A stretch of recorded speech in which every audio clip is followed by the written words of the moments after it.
Can you give the names again of those two dancers, please? That was El Mimbre was the El dancer. Mimbre? Yes. Okay, and the woman? Well, that was Milagros Menjibar. Yes, Milagros Menjibar. El Mimbre, was he through Solea? Was it all Yes. Solea? Yes, it was all one. I want to show this. It's sort of a standard way that you mount a solea. That's what Isidro Galvan is not doing anymore. It's one way to look at that. This is the solid middle of the road approach to a man dancing the solea. Solea is an extremely central form of flamenco. I'd like to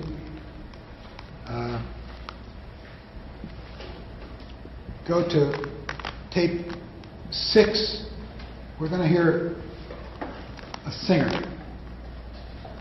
and his name is Awaheta. He was here in New York long ago. He showed up. He's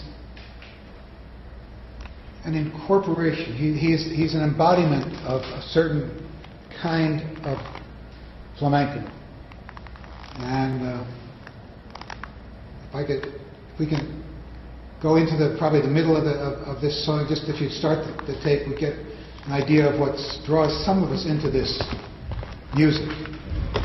And there won't be a dance. This is a great guitarist named Parilla. We're in the middle of this thing. Agujeta sing a Siguería.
lastimado de mí, ya vuelve yo estaba.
That's one of the 100 half-hour programs that I was obsessed with seeing.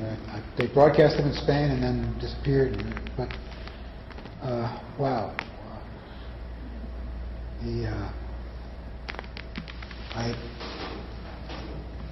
there was a dinner for people who shared this privilege that I got. Recognition from Spain, and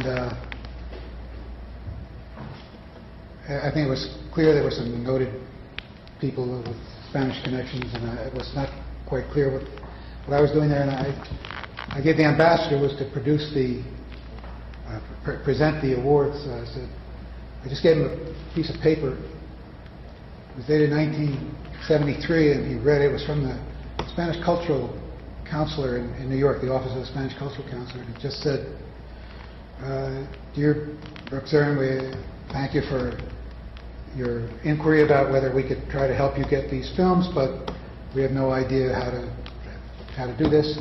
And he read it and he said, "My God, that's my signature. I was one of the people trying to prevent you from saving this, what we now recognize as one of the great cultural documents of our history, which was made up for some of the rest of it." Questions or comments or anything? I guess I'm not going ahead, but you mentioned something about the flamenco families not being able to function in certain institutions. Yes. And now the face of flamenco has changed so drastically, like with Rocio Molina. Yes, with the great Rocio Molina, right. I'm wondering, does that have a major influence as to how the face of flamenco is changing, considering that the flamenco families for years are what is considered puro flamenco, are not being allowed to teach because they don't hold certain papers or degrees? Is that part of the reason for... Yes. In the overarching scheme of things, it is that they're not where otherwise they would say, "You teach us. You come from a certain place, a certain family. You have something to teach us." The idea that you're not even qualified to learn is astonishing, but has been known to happen. They've told me this.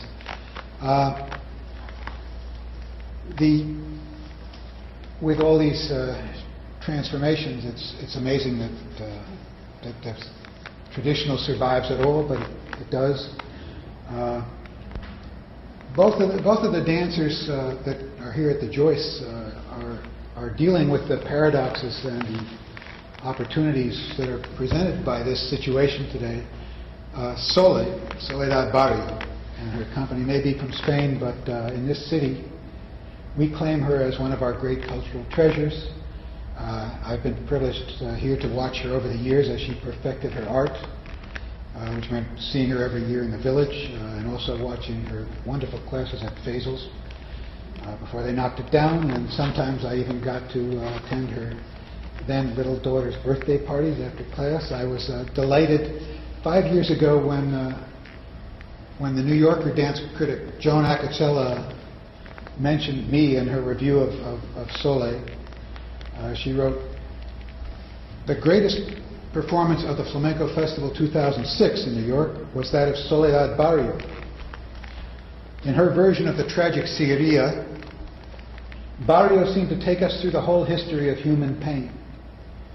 The flamenco specialist Brooke Zern once told Jennifer Dunning of the New York Times, flamenco at its best, at its most flamenco, strips away everything artificial and inessential in a struggle to reveal the deepest human truths. In fact, it is the struggle itself and not any polished final product. It's the essence and the point of all great flamenco performances." That's exactly what you saw in Barrio, she said.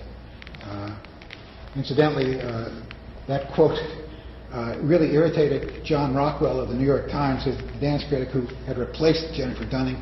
He wrote that it was time for I think it's Rockwell, right?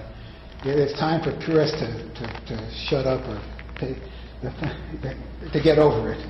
And the final insult was when he said, Brooke Zern is probably one of those people who objected when Dylan stopped singing folk music and went electric. You managed to spell my name right. It's worse than that. I'm such a purist that I never thought Bob Dylan was a folk singer in the first place. I was playing flamenco guitar, my last professional appearance, at the Cafe Gitano on Bleecker Street in 1962, every night. Dylan was passing the hat at Gertie's Folk City down the street. To me, he was just another savvy urban kid who was pretending to be a folk. The day he dropped that act and discovered his own voice and a new art form, plugging in at Newport for the electrified version of Maggie's Farm, was the day I became a fanboy of Dylan's. It had to happen, and you can be so concerned with authenticity that you actually say, I'm not going to listen to anybody who pretends to be a folk, and some of us are like that. Like all American folk music and folk arts, flamenco can never have the same context or the same meaning as it once did, but the traditional version should beat somewhere in the heart of all worthwhile innovation, because that is the touchstone. That's the underlying measure of all the latest fads and fancies. It tells us where the art came from, where it is, where it's going. But what about a dancer who acquires superb technique from his father, quickly becomes an absolute master of the existing tradition, and then decides to instead focus on some weird deconstructed thing without a name? In other words, what about Israel Galvan? The press release from the Joyce calls his dance postmodern. Let me borrow an appraisal from a critic named Deborah Jones. By the way, the Times review recently was terrific, unexpected, about Israel Galvan. But writing a month ago about Galvan, she wrote, I didn't know about it, La Edad de Oro, the Golden Age, is cunningly named. It's his production. It implies that what we're going to see is flamenco faithful to its original heart and soul, stripped of the accretions of flounces, posturing, pouts, and playing to the gallery. On the other hand, in the sleek, slender body of Israel Galvan, it says the Golden Age is here and now. Flamenco shaking off the shackles of ossified conventions to create a new vision of the art. Galvan comes bearing comparisons to dancer choreographies as various as Nijinsky and Fred Astaire and the rule-bending ballet director William Forsythe. I would add a touch of tap star Sovian Glover, she wrote. Sounds like a lot to incorporate? There's more. Galvan seems to be impelled first and foremost by intricacies of arm, hand, and finger, much slapping, clicking, pointing, and fluttering that recall the detailed articulation and ornamentation of classical Asian dance. Its intimate beauties, too, a luminous moment at the end of one fast, hard section when his hand floats down like a butterfly. Wearing skin-tight black trousers and an untucked black shirt, Galvan often twists the shirt around his body as if it were a woman's gown, happy to mix the feminine with the masculine. He does a few little bourrées on the demi-point. He wraps his arm around his head for a flash of coquetry, but overall his attack is ferocious, intense, super fast, even aggressive, albeit with a sense always of being tightly contained.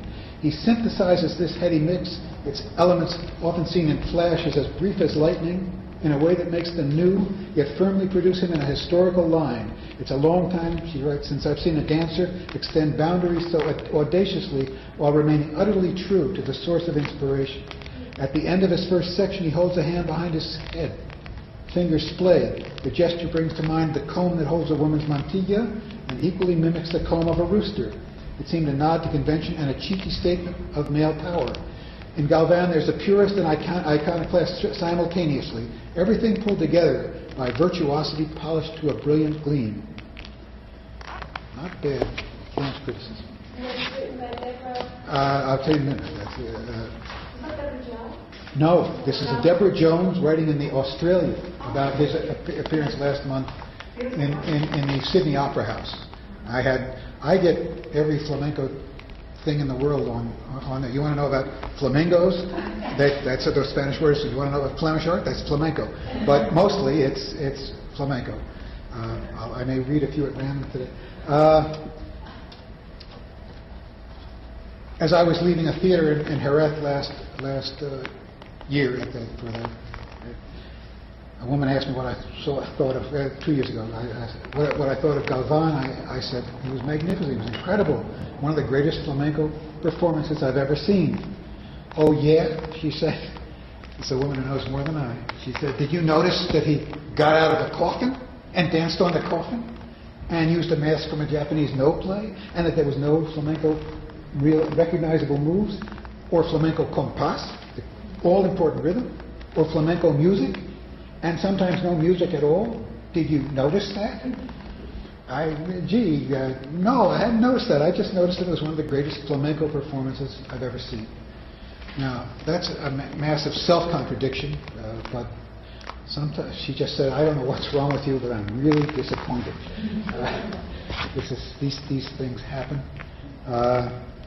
Some of you know that my primary focus is, as I mentioned, the song and the guitar. I know many of you are dancers, dance students. I just focus on the song, but flamenco is very popular, and I do have some opinions I would like to drag up.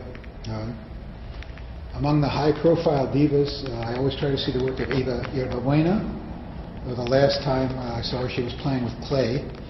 I think this may be a new movie, by the way, as well. And being very messy without being flamenco. The movie Flamenco, the new one by Carlos Saura, which is pretty good. I love Faruquito, the son of that man that we saw first. He's been dancing brilliantly, but the last show at the Biennale was not strong. He's focusing on his strengths, and of course there's a younger version of him, Carpeta, who can be equally enthralling, which is interesting because he was giving master classes at the age of either 7 or 6, I forget which. I mean master classes. In the aesthetic line of Faruquito, but much his own person, is Pepe Torre, who came to New York with Son de la Frontera, the grandson of a singer, Jose Lero, who was the brother-in-law of my guitar teacher, Diego del Gastor. Derivative of Faruquito is Jose Maya, who will be in the States about now. I just wrote a letter to the immigration pleading for his admission. That's getting harder every year to get artists in. A dancer named Andres Marin struck very strong at the Jerez Festival. Again, in the line sort of Isidro Galvan, a great dancer, very experimental. Isidro's sister Pastora Galvan, is also a wonderful creative dancer. Two out there for me, but superb, audacious as her brother, wonderful. A dancer named Rafael Campaglio, who was first an acrobat and then became a technician and finally became an artist in the last Biennale, when, in the cryptic words of a friend, he discovered the art of understatement. His technique she said, became subordinate to that other thing. What? This is so hard to discuss. And anyway, with that other thing, yes, that's the heart of the vast mystery of flamenco. It's about that other thing. They call it duende. It's why we spend time there. We're not there to see flamenco. We're there in the unlikely event that something will happen, that other thing. During thousands of hours of looking for it, I've encountered it briefly, rarely. We're looking for a few miraculous moments. We're centering much of our lives on off chances and improbabilities. That other thing isn't the same as the inspired heights of expression that happen now and then in other arts. In other arts, other dance, other singing. The duende, the ghost that can possess an artist and then possess a witness, is a Spanish ghost. It only comes in Spanish rituals, only in flamenco and the bullfight, and in only one or two of the country's 200 bullfighters, and 5 or 6 of its 500 flamenco dancers. Bullfight fan wrote a book called Divine Addiction that would seem to describe this collective fiction. The newest glory of flamenco dance is, of course, Rocio Molina. Many of us have seen her and feel blessed. She hasn't yet gotten every prize for flamenco, but she got the one that trumps them all, the National Prize for Dance, not ballet, which is a subset of dance, flamenco dance. She got it for danza, of which ballet is a subset. Mikhail Baryshnikov, introduced to her, evidently fell on his knees and kissed her hand. That's the way I heard it. I don't want to get confused by reality. There are no adjectives for a talent like hers, but her last show features her lying flat on her back on a pile of stones in her underwear for 40 long minutes on a barely lit stage